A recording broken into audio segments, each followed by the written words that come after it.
আসসালামু আলাইকুম। আজকে যেই টপিকটার উপর আমি কথা বলব সেটা হচ্ছে লাভ ক্ষতি।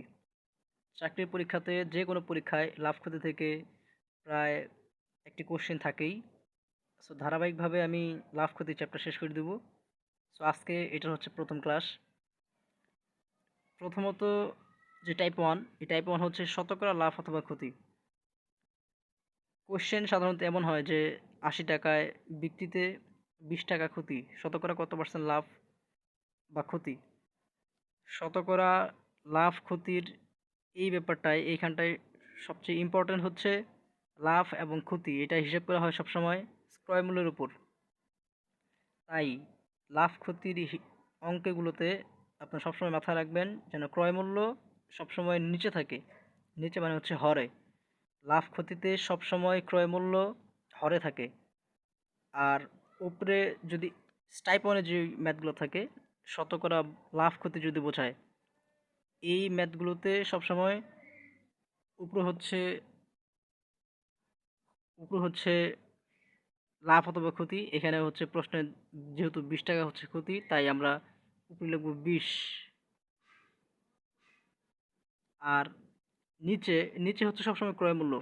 দেখেন এইখানে ইন্টারেস্টিং যেটা পয়েন্ট সেটা হচ্ছে যে এইখানে ক্রয় মূল্য দেওয়া নেই। বলা হচ্ছে যে ৮০ টাকায় বিক্রিতে ২০ টাকা ক্ষতি। তার মানে আমি যে টাকা দিয়ে একটা দ্রব্য ক্রয় করেছি ৮০ টাকা দিয়ে বিক্রি করাতে আমার ২০ টাকা ক্ষতি হয়েছে। এর মানে হচ্ছে যে আমার সেই দ্রব্যের ক্রয় মূল্য হবে ৮০, যেটা দিয়ে আমি কিনেছি, আর যত টাকা আমার ক্ষতি হয়েছে এই দুইটার যোগফল হবে ক্রয় মূল্য। অর্থাৎ এইখানে এই প্রশ্নে ৮০ টাকা এবং ২০ টাকা এই দুটো মিলে হচ্ছে ক্রয় মূল্য। তাই ১০০ টাকা হবে আমার ক্রয় মূল্য।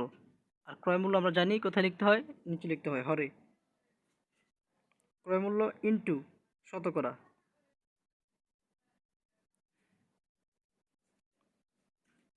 তাহলে দেখেন উত্তর হচ্ছে কত? এই ১০০ উত্তর হবে আমাদের ২০%।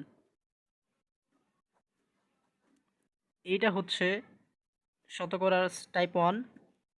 এই ম্যাথটাতে আমাদের ক্ষতির পরিমাণ দেওয়া আছে, কিন্তু যদি লাভের পরিমাণ দেওয়া থাকতো তাহলে কিন্তু এইভাবে হইতো না। ধরেন আমরা আরেকটা ম্যাথ করি যেটাতে লাভ হবে।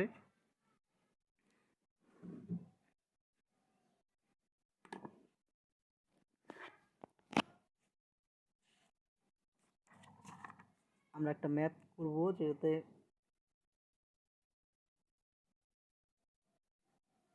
লাভ হয়।